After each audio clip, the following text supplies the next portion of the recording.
Welcome to this week's edition of The Link. We always keep our promise to give you information you can use and opportunities. And this week we're dealing with information you can use, but there could be opportunities in there, especially of an investment type. You have heard of this thing called a fixed deposit account. I'm sure you have heard of it. And you have heard people saying, you see, I'm going to fix my money. And it sounds very cool. Today we want to understand what is fixing money in a bank and how does a fixed deposit account actually work, and why should you seek to know how it works. My guest tonight is Mr. Daniel Babonerere, who is a regular panelist now here from Banner Consult and having more than 20 years of experience in the banking industry. Dan, welcome once again. Thank you, Sam.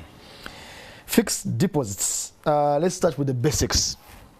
What's a fixed deposit account and how does it work? Good evening, viewers. And before we go that side, I just want to have a joke I had in a bank. This is a client of ours who actually came in the bank and asked us, can you give me one good reason why I should keep money with your bank and not under the mattress? And gambling around the reasons, then the man said, no, security is not enough. I have a dog. and it provoked me into thinking. So as he was talking about fixed deposits, we have always been talking about loans and credit. But the other side of the bank, because the loans are assets of the bank, and the deposits are liabilities of the bank. And the banks are financial intermediaries who get from surplus spending units of the economy and lend to the deficit spending units of the economy. They get from those who have money to lend to those who don't have. Yes, some people have more money than the ideas of using it, or more money than the energy to pursue the ideas. Because if you have more money, more energy to pursue the ideas, sometimes you can make much better money from it. But this money you put, so the fixed deposit account is money you remove from, say, a current account or a savings account and fix it for a period, meaning that in that period you are not going to be utilizing that money or withdrawing it. So that it's so certain. And on the bank side, it needs this money, that certainty, to know that we still have your money for, say, 6 months or 1 year, so they can be able to know how much money they'll be having. If they have that money on a current account, it's not so definite, because if I have 1 billion on current account, I'm not so sure when it will be withdrawn. It can be withdrawn, the whole of it, tomorrow. But if it's on a fixed deposit, you cannot just walk in and say, I want my 1 billion right now. Yes. Okay, there are terms. Okay, so the idea of fixing is really fixing time. Fixing time. Yes, it's the same calculation, the principal, the amount, the rate, and the time. Yes. If there are 3 types of accounts, savings, current, and fixed deposit. Yes. Why would I use a fixed deposit account? In what circumstance would I choose a fixed deposit account? Going back, I'm trying not to go back to economic theory. Economic theory, you have 4 reasons of holding money. You have the speculative motive, the precautionary motive, the investment motive, and probably the spending motive. There's money you want to spend anytime, so that one you have to hold it on a current account. There is money you are speculating. This woman might be bringing me a deal today or tomorrow. That one you might put it on a savings account, or you are accumulating for investment. You might put it on a savings or fixed deposit account.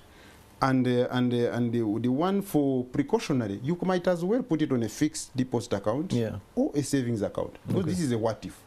What if I fall sick and I need money?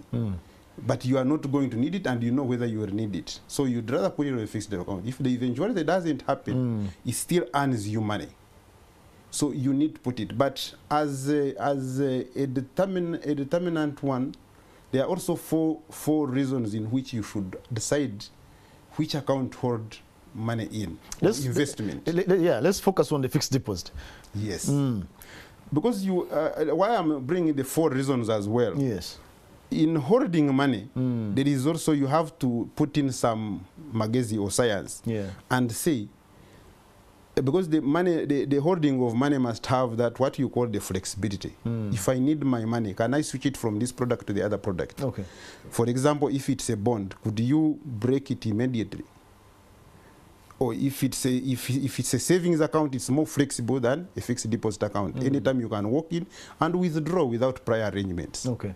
But a fixed deposit, you cannot withdraw without, for example, writing to the bank, I want to break it. Okay. It's called breaking, not withdrawing. So, if I want the bank to keep that money for a fixed amount of time, yes, and I might generally not withdraw it until that time is expired, that's when I put it there. Investment-wise, how does a fixed deposit account help me? Okay, so the fixed deposit account, it's a near liquid asset, or it's a liquid asset, but which is earning. Liquid means it can. Liquid, it's cash. Cash available. Cash. I mean, if I go there tomorrow and I say I want my 1 billion, I was expecting interest of 11%, but now I've got a business venture which is going to earn me 30%. Yeah. I really would not hesitate breaking that fixed deposit. Okay. So I have cash which is there. So I have a house which I want to buy. It needs a lump sum. Yeah. So I'm not going to keep that lump sum on a current account. I'd be charged for keeping money. Oh, yeah, absolutely. So I'd rather earn that 11% than having this money reduced every month through ledger fees. Okay. Even when I'm not withdrawing it. So the fixed deposit earns me money. How? It earns you money. How does it earn me money? Remember the other side, we were saying the banks get money from depositors and lend it to those who are borrowers. Now, that is how you make money, because the bank is also trading with your money. So they are giving you that 11% and probably lending it at 18 or 24. Yes. So it's not your concern whether they lose the lending. For you fixed money with them. Money. When you want to come and have it, you have it. Okay. The risk of lending is theirs, not yours. Okay. So when I put the money there, we agree that you give me 11% and that's how I make the money. That's annually. Now, I have fixed the money for 11% for 12 months. 6 months come and problems come, I want my money. What happens? Can I still earn the money? That's why we talked about the speculative motive. If you know your motive is speculative, your likelihood of breaking it is high. Yeah. That's where you negotiate. You could agree to reduce on the rate a bit, but with the flexibility of drawing halfway without losing all the interest. And you could lose it relatively. You could lose a percentage of that interest, not the whole of it. Okay. So that you don't lose out completely. So the likeliness is, if I get the money before the term expires, I may not get all the interest. You may not. But as well, different banks, I'm not speaking for any particular bank, the different banks have different flexibilities around it. There's what you call a window account in a fixed deposit. Fixed deposits also have types. Yes. So there is what you would call a window account in a fixed deposit. Yeah. So it's most used regularly to say that, say for example, I'm a salary earner. I might say I'm going to be adding 1/3 of my salary every month. Every month I keep accumulating on that fixed deposit. That is easily allowed. But the other side is that should I need some money, I can withdraw up to 1/3 without losing money. There is that flexibility in there. Yes. But that is from bank to bank. Okay. And from client negotiations on how you have agreed with your bank. Speaking about negotiations, how should I approach negotiation? What are the variables considered in negotiating with the bank on how much interest I get from my fixed deposit, other than them giving me the interest they want?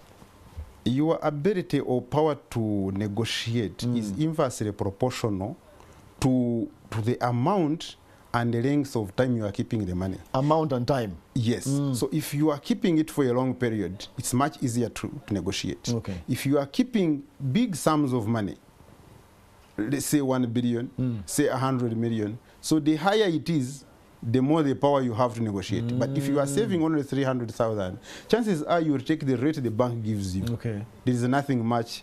You are wasting the bank's time to negotiate over 100,000. Okay. Yeah. Very good. Final remarks on fixed deposit as we end? Yeah, fixed deposits, we just need to look at it also. Maybe in the as you work and you are towards retirement, it's also a good way of making passive income. Passive income meaning you no longer have all that energy, or you just don't want to, because you have worked enough, you now want to relax a bit. So you put your money there. Now the money, instead of working for the money, now the money is working for you. Like you get your NSSF? Yes. And you put in the bank. Now you can actually now agree with the bank. Monthly, I want my interest. I don't want to touch my principal, but monthly, put my interest on my current account, on my savings account, so that I don't have to ask you to withdraw that.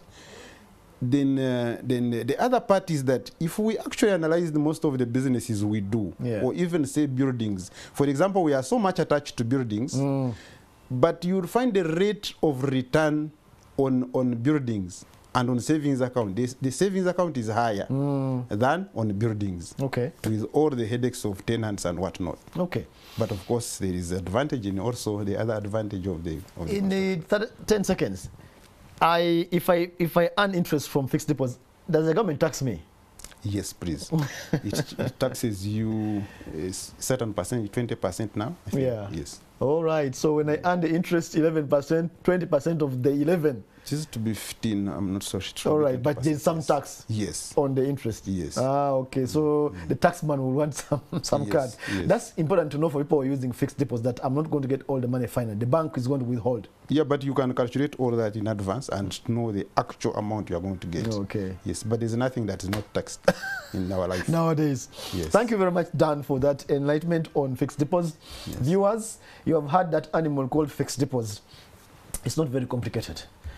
It's mainly a savings vehicle where you put your money there and they give you interest. But you need to know all those dynamics, including negotiation. The more money you have, the better you have negotiating power. This, the link was brought to you by Standard Chartered Bank. I'm sure Standard Chartered Bank has fixed deposit accounts and they have their own policy. Please go and visit them and find out their terms. We hope we added value to you this evening. Thank you for joining us tonight.